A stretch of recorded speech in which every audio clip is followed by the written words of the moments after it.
할렐루야. 네, 서로 축복하십니다. 은혜 받고 행복하세요. 대림절의 가장 중요한 주제는 뭐라고 그랬죠? 기다림입니다. 이제 흑인들이 이렇게 즐겨 부르는 그 영성 있는 그 노래를 흑인 연가라고 그럽니다. 1700년도부터 이제 시작이 됐고요. 아프리카에서 마치 짐승을 잡아가듯이 보이는 그 흑인들을 그냥 짐승 잡듯이 잡아가지고 노예선에다가 닭장 같은 곳에다가 사람을 실어서 아프리카 그 아메리칸 그쪽 지역으로 갔다가 풀어놨죠. 그래서 이제 그들이 미국에서 이제 노예로 그렇게 살게 되는데, 그 삶이라고 하는 것은 말 그대로 말을 할 줄 아는 도구일 뿐이었습니다. 그러니까 인격도 없었고요, 인간 대우도 받지를 못했고요, 가족끼리 막 불풀이 흩어지게 됐고요, 인권이라고 하는 것은 이만큼도 찾아볼 수 없는, 그러니까 이 흑인들, 특히 이제 아프리카 흑인들의 그 삶이라고 하는 것은 상상할 수 없는 이제 그런 삶을 그들이 미국에서 살게 된 겁니다. 그러면서 이제 그들의 눈물과 삶에 대한 애환, 그런 것들이 영적으로 스며져 있는 노래가 흑인 연가입니다. 그래서 이제 흑인 연가를 이렇게 부르거나 우리가 들으면 참 그 속에 애절함이 있습니다. 이분들이 하루 종일 노예로 그렇게 주인을 위해서 그렇게 일하다가 주일이 됐습니다. 그래서 주일날 같이 이제 주인을 모시고 교회당까지 가요. 교회당 가면 교회당 앞마당까지는 갈 수 있는데 교회당 안으로는 못 들어옵니다. 흑인들은 철저하게 교회당 안으로 들어올 수가 없었거든요. 그래서 이제 밖에서 주인이 예배 마치고 올 때까지 그 흑인들이 교회당 마당에서 기다리는 거예요. 기다리는데 그 가운데 어느 한 사람이 흥얼거립니다. 뭐라고 했느냐면, 주님 여기에 오시옵소서. 영어로 말하면 come, 오라 이 말이죠. by here, 이곳에, my lord, 나의 주님이시여 여기에 오시옵소서. 그렇게 이제 누군가 그렇게 이야기했는데, 이제 그 말을 흑인들이 그 당시에 영어를 잘 몰랐고 영어 발음이 사실은 제대로 되지를 않았던 거죠. 그래서 그것을 어떻게 그들이 들으냐면 쿰바이야, 쿰바이야 그렇게 들은 거예요. 컴을 쿰으로 그렇게 들은 거고 바이히어를 바야로 그렇게 들은 거죠. 그게 이제 하나의 기원이 돼서 흑인 연가 속에 나온 노래가 있습니다. 그 노래가 바로 뭐냐면 쿰바이야 마이 로드 쿰바이야, 이제 그것을 반복하는 겁니다. 주님 여기에 오시옵소서, 주님 여기에 오시옵소서. 아주 단순한 가사인데 그 단순한 가사를 한 사람이 선창하잖아요. 그러면 거기에 모인 회종들이 같이 따라서 합니다. 여러분, 별로 그렇게 어려운 노래가 아니기 때문에 한번 같이 제가 선창을 하면 여러분들이 후창을 한번 하시기를 바랍니다. 이 대림절에 우리가 불러야 할 복음성가 중 하나가 바로 그겁니다. 쿰바야 마이 로드 쿰바야.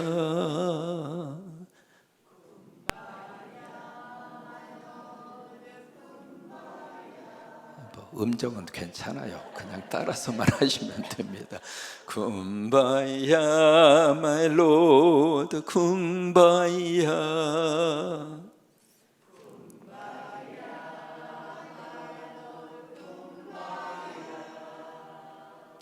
쿰바야 마이 로드 쿰바야.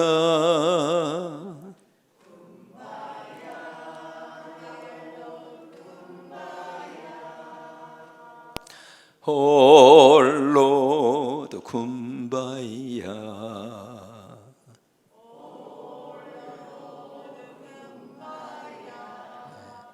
참 잘했어요.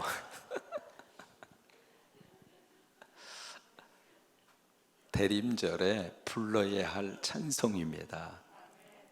근데 그 뒤에 이렇게 가사를 쭉 보면은요, Someone's laughing, oh Lord, 쿰바이야. 누군가가 웃고 있습니다. 주님 여기에 오시옵소서. 그 다음 가사에 보시면 Someone's crying, 누군가가 울고 있습니다. 주님 여기에 오시옵소서. 그 다음에 보시면 Someone's praying, 누군가가 기도하고 있습니다. 주님 여기에 오시옵소서. 대림절에 주님이 여러분들에게 오셔서 여러분의 심령에 오시기를 바라고, 이 나라에 오시기를 바라고, 우크라이나 땅에 오시기를 바라고. 오늘 사람의 이름이 참 많이 나옵니다. 여기 이제 유다라고 하는 나라가 있고요. 그 다음에 북쪽에는 나라 이름이 뭐죠? 이스라엘이라고 하는 나라가 있습니다. 이쪽 유다라고 하는 나라의 왕은 누구냐면 아사랴입니다. 이 사람이 역대하에서는 이름이 여러분 친숙한 이름으로 나오죠. 오시야라고 하는 사람의 이름으로 나옵니다. 이 아사랴라고 하는 사람이 몇 년 동안 통치를 했는가? 52년 동안 통치를 합니다. 그러고 나서 아사랴 오시야가 죽은 다음에 왕이 된 사람이 누구냐면 오늘 끝부분에 나오는데 요담이라고 하는 왕입니다. 아사랴의 아들이죠. 그래서 요담이라고 하는 사람이 왕이 되고 나서 이 사람이 16년 동안 유다라고 하는 나라를 통치를 합니다. 한편 이쪽 이스라엘에서는 어떤 일이 계속 벌어지고 있는가? 오늘 이쪽에 이스라엘 왕 5명의 이름이 쭉 그렇게 기록이 되거든요. 첫 번째 나온 사람이 누구냐면 스가랴라고 하는 사람이에요. 스가랴. 그 다음에 두 번째로 나온 사람이 살룸이라고 하는 사람이에요. 그 다음에 세 번째로 나온 사람이 무나햄이라고 하는 사람.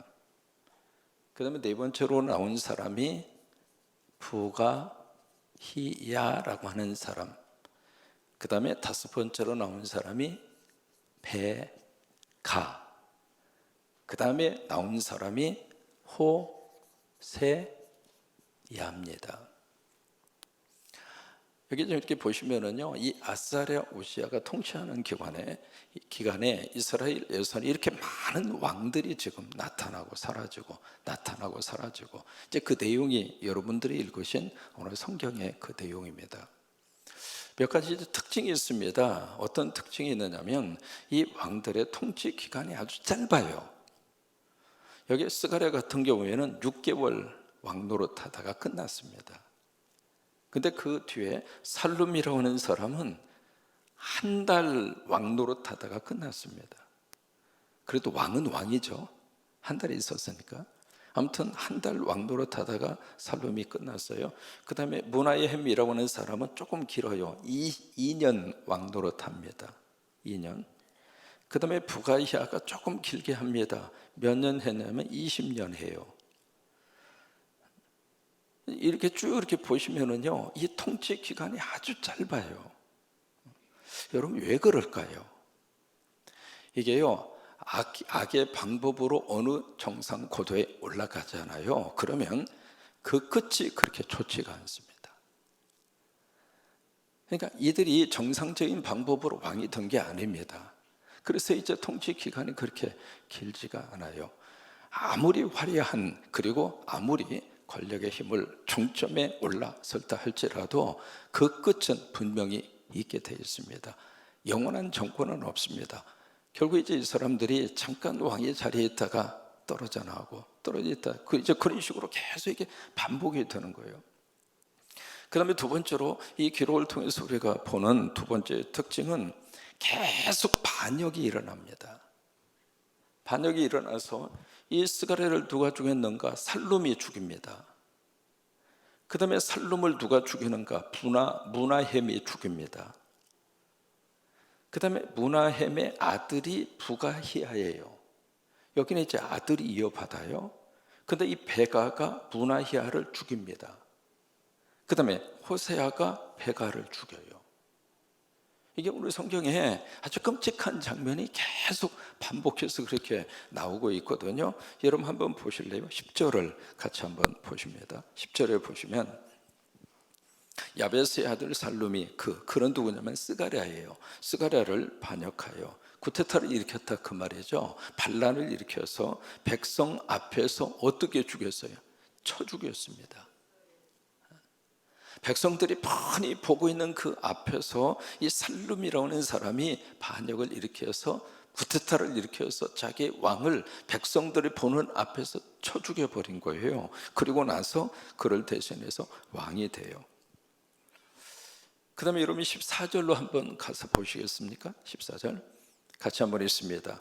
가디의 아들 무나헴이 디레사에서부터 사마리아로 올라가서 야베스의 아들 살룸을 거기에서 어떻게 해요? 또 쳐 죽입니다. 쳐 죽이고 대신해서 왕이 돼요. 그 다음에 25절로 가서 한번 보십니다. 25절 시작. 그 장관 르마나의 아들 베가가 반역하여 사마리아 왕궁 호유수에서 왕과 아르곱과 아리엘을 죽이되 길르앗 사람 50명과 더불어 죽이고 대신해서 왕이 돼요. 이걸로 안 끝나요. 30절에 가서 보십니다. 30절 시작. 우시아의 아들 요담 제20년에 엘라의 아들 호세아가 반역하여 르말라의 아들 베가를 쳐서 죽이고 대신해서 왕이 되느라. 이게 쳐 죽이는 것이 이스라엘의 특징이 된 거예요. 이쪽 나라는 남쪽의 유다는 이 한 왕이 52년, 그 다음에 그 아들이 16년. 이게 굉장히 안정적이잖아요. 이 정권이 안정적이어야 백성들도 안정적이어야 백성들도 마음 편하게 살아요. 이게 정권이 계속 바뀌잖아요. 쿠데타가 일어나고 또 정권이 바뀌고 그러면 백성들의 삶이 불안하다 그 말이에요. 지금 여기 이스라엘 같은 경우에 있어서는 계속 반역을 통해서 죽이고 또 반역을 통해서 죽이고 계속해서 이것이 악순환이 지금 계속되고 있는 거예요. 여러분 교회도요, 담임 목사님이 오랫동안 목회를 할 수 있는 교회가 안정적이고 축복을 받아요. 제가 성곽교회 와서 참 감사한 것 중에 하나가 저희 교회가 금년에 70주년이었잖아요. 혹시 아세요? 제가 몇 대 담임 목사입니까? 4대입니다. 70년의 역사가 진행이 되는 동안에 담임 목사님이 그렇게 그냥 2년에 한 번, 1년에 한 번 그런 식으로 자꾸 바뀐다고 생각을 해보세요. 여러분 집에 자녀들이 있는데 아빠 엄마가 1년에 한 번씩 바뀌어. 그러면 참 행복할까요? 교회도 마찬가지입니다. 교회도 주의 종을 하나님께서 세우셨으면은 그 주의 종과 더불어서 하나님께서 같이 믿음의 생활을 하라고 할 때까지 끝까지 가는 게 축복이에요. 목회자도 마찬가지입니다. 목회자가 이제 하나님의 부르심을 받아서 그 교회 가서 사역하고 목회를 하는데 어떻게 이 세상에 교인들 모두가 다 내 마음에 쏙 드는 교회가 성광교회 말고 어디가 있겠습니까?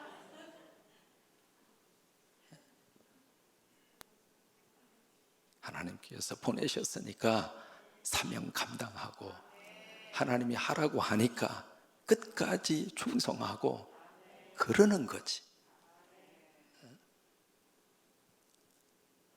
한 나라의 통치권도 마찬가지거든요. 그러니까 이스라엘 같은 경우에 있어서는 이게 첫 단추가 잘못 꿰니까 그 다음부터 계속 쿠데타가 일어나고. 그럼 왜 이런 쿠데타가 계속해서 이렇게 일어나게 될까요? 저 사람이 통치하는 것을 보니까 별로 마음에 안 들어. 그래서 마음속에 그래? 내가 하면 더 잘할 수 있겠다. 그 생각을 하고 쿠데타를 일으켜서 그 정권을 잡은 거예요. 근데 그렇게 해서 정권을 잡았는데 여러분 해 아래 새 것이 있을까요? 그러니까 전도서를 통해서 우리가 말씀을 받은 대로 이 해 아래에 새 것이 있어요, 없어요? 없어요. 그 사람이에요. 조금 심한 말로 말해볼까요? 그 노예 미음이 그 노예 미음이에요. 그러니까 이 살룸이 생각할 때에는 스가랴, 이게 무슨 왕이야. 그래서 이 스가랴보다 내가 더 통치를 잘할 수 있겠다 생각해서 정권을 딱 잡았는데 자기는 더 못해서 한 달밖에 그 자리에 있지를 못했으니까. 그러니까 옆에 므나헴이 보니까 아이고 저게 무슨 왕이야. 저 사람이 대통령 하면 나도 하겠다. 그래가지고 므나헴이 싹 치고 들어가서 살룸을 죽이고 자기가 왕의 자리를 딱 차지하는 거예요. 그렇게 해서 이제 므나헴이 정권을 잡았는데요, 이 므나헴이라고 하는 이 통치자는 참 아주 폭정도 그런 폭정을 할 수 없을 정도로 엄청난 폭정을 했습니다. 이게요, 정권을 이상한 방법으로, 비정상적인 방법으로 정권을 탈취한 사람은 관심은 오직 하나입니다. 자기 정권 유지, 그거밖에 없어요. 여기 아수르의 불이라고 하는 사람이 나오거든요. 이름이 불이에요. 불. 아수르 왕 불이. 불이 이제 이스라엘을 공격해 들어왔습니다. 그러니까 이 므나헴이 어떻게 했느냐면 자기 정권 유지하려고 있는 거 없는 거 전부 다 탈탈 털어서 므나헴에게 다 갖다 바쳤어요. 얼마를 바쳤는가? 성경이 그 액수를 기록했습니다. 은 1000달란트. 이게요, 어느 정도 액수인 줄 아세요? 한 달란트가 6천 드라크마입니다. 한 드라크마가 노동자 하루의 품삯입니다. 그러면 한 달란트는 6천 드라크마라고 그랬잖아요. 그러면 사륙이 24입니다. 그럼 얼마예요? 상상할 수 없는 액수입니다. 이것을 현대적인 계산으로 계산을 해보니까 6천억입니다. 그 돈이 다 어디에서 나왔어요? 다 백성들 주머니에서 다 쥐어짠 거잖아요. 전부 다. 그래서 오늘 성경에 므나헴을 쭉 이야기할 때 강탈이라고 하는 단어를 쓰잖아요. 그래서 이제 강탈을 해서 자기의 정권 유지를 위해서 백성들이야 죽든지 말든지.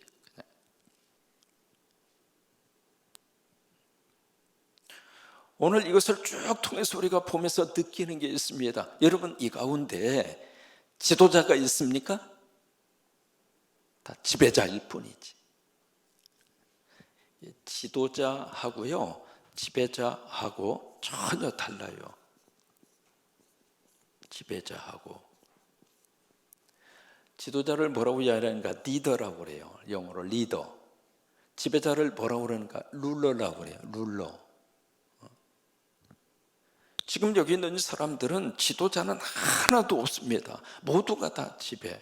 그냥 위에서 철권 통치를 통해서 힘으로 내려 눌러서 그렇게 해서 다 지배자일 뿐입니다. 국민들이 맘 편하게 살려면은요, 지배자보다도 지도자가 우리 앞에 서줘야 돼요. 지도자가 있어 주어야 나라가 발전할 수 있습니다. 지도자가 앞에 서 주어야 그 조직이 탄탄해질 수 있습니다. 근데 이게 지도자가 아니라 지배자가 되려고 하는 순간 그때부터 이 조직은 엉망으로 가게 되죠. 여기에 나타난 모든 사람들이 모두가 한결같이 다 그냥 힘으로 내려 누르면서 지배하려고 하는 지배자뿐이에요. 이게 그 하버드 대학의 역사학 교수 가운데 요한 바르크라고 하는 역사학자가 있습니다. 그 역사학자가 쓴 그 책 가운데 역사의 실패라고 하는 책이 있습니다. 그 책에서 세계 역사를 쭉 이렇게 다루면서 조선의 역사를 그분이 다룹니다. 하버드 대학의 역사학 교수가. 그래서 조선 말기의 역사를 다루면서 왜 조선은 망했는가, 이제 그 문제를 하버드 대학의 역사 교수가 거기서 다루고 있는데 세 가지를 지적을 합니다. 첫째, 그 당시 조선은 이 시대의 흐름을 읽지를 못했다. 그래서 우리가 아는 것처럼 흥선대원군, 이분이 쇄국 정책을 하면서 신문화, 문물이 이 땅에 들어오는 것을 철저하게 그렇게 막았잖아요. 그러다 보니까 세상은 변하는데, 세상은 요동을 치고 있는데, 이 조선은 그 안에 들어앉아서 우리끼리 아니야, 철통같이 막아오면 이 정권, 이 나라는 오래 갈 거야. 그것이 조선을 망하게 했던 첫 번째 이유라고 하는 거예요. 두 번째는 이 조선의 그 관료들이라든지 지방 정부의 그 관직에 있는 사람이라든지 모두가 다 썩었다는 거예요. 그 당시만 하더라도 지방에요, 지방 관료들이 3권을 가지고 있었습니다. 그 정도로 힘이 그렇게 썼었어요. 근데 이 모든 이 지방의 관료들이 철저하게 자기 식구 중심으로, 여러분 아시잖아요, 안동, 김씨, 세도, 이게 그냥 각 지방을 완전히 초토화 시켰다고 하는 거죠. 그것 때문에 이제 동학혁명이 일어나게 됐고요. 혁명이 막 일어나니까 이 왕은 그냥 중국 청나라 쪽에 가서 우리 좀 살려달라고 그러고 그쪽으로 도망가고. 세 번째로 조선이 망하게 된 가장 중요한 이유 중에 하나가 바로 뭐냐면 서로 국론이 분열된 거예요. 이제 그러다 보니까 결국 조선이라고 하는 나라가 망할 수밖에 없었고, 일본에 의해서 한일 합병을 당하게 됐고, 일자 36년 동안 압박을 받을 수밖에 없었다. 우리나라 역사학자가 분석한 내용이 아닙니다. 미국의 하버드 대학의 교수가 분석한 내용이에요. 어느 나라든지 지배자가 막 하는 그 나라는 희망이 없어요. 지도자가 있어요. 지도자. 여러분, 지도자는요, 앞장서는 사람이에요. 내가 이렇게 할 테니까 당신도 함께 오시오. 이게 지도자예요. 우리 성광교회 교인들은 이 군산에 다 지도자가 됐으면 좋겠어요. 무엇을 하더라도 여러분, 성광교회 이름으로 뭔가 이렇게 하시잖아요. 할 때마다 뭔가 지배적인 생각이 아니라 지도하는 리더자의 입장으로서. 그래서 절대로 길거리에서 물건 사실 때 깎지 마세요. 어떻게 해서 갖다 놓은 몇 개 물건을 파는데 막 실컷 얼마예요? 2,000원, 100원 깎아주세요. 아유, 이거 남는 게 별로 없어요. 그것도 깎아줘야지. 아유, 남는 게 없나? 아이, 그래도 깎아줘야지. 그리고 실컷 내서 1,900원에 살면서 꼭 성광교회 나오세요. 그러면 그분이 은혜 받고 교회 오겠느냐고. 우리가 성광교회 교인이라고 하는 이름으로 누군가를 대할 때는 조금 내 주머니가 열리셔야 돼요. 그래야 그 사람이 마음을 열어줍니다. 인색하고 막 그러면서 교회 오라고 그러면은 뒤에서 뭐라고 그러겠어요? 여러분 다 지도자가 되세요. 지도자는 앞장서는 사람이에요. 지배자는 뒤에서 미는 사람이에요. 뒤에서 감시하고 뒤에서 채찍을 들고, 이게 지배자예요. 지도자는 희망을 이야기하는 사람이 지도자입니다. 그래서 지도자, 리더가 되는 사람은 내가 리더하는 그 그룹 사람들에게 막 희망을 줍니다. 우리 함께 예수 안에서 우리 기도하면서 우리의 삶을 이겨냅시다. 하나님이 도와주실 것입니다. 성령님이 역사하실 것입니다. 그래서 막 희망을 말하는 사람은 지도자예요. 근데 지배자는 겁을 줘. 내 말 안 듣기만 해봐라. 내 뜻대로 안 해주기만 해봐라. 이건 지배자예요. 지도자는 자신의 약점에 대해서 감출 필요가 없습니다. 왜? 나 이런 사람이라고. 나 원래 이렇게 연약한 사람이라고. 자신의 실수, 자신의 약점, 그거 가지고 주눅 들을 필요도 없습니다. 리더자는 그래요. 근데 지배자는 어떻게 쓰든지 자기의 약점을 감추려고 포장을 하고. 지도자, 리더자는 자신이 한 말에 대해서 책임을 집니다. 근데 지배자는 자기가 말한 것도 잊어버립니다. 내가 무슨 말을 했냐고. 난 안 그랬다고. 그건 지배자입니다. 우리 국민들이요, 잘 판단을 하셔야 됩니다. 누가 지도자이고 누가 지배자인가. 근데 역사적으로 지배자는 오래 못 갑니다. 이스라엘의 역사가 우리에게 그걸 말해주는 거예요.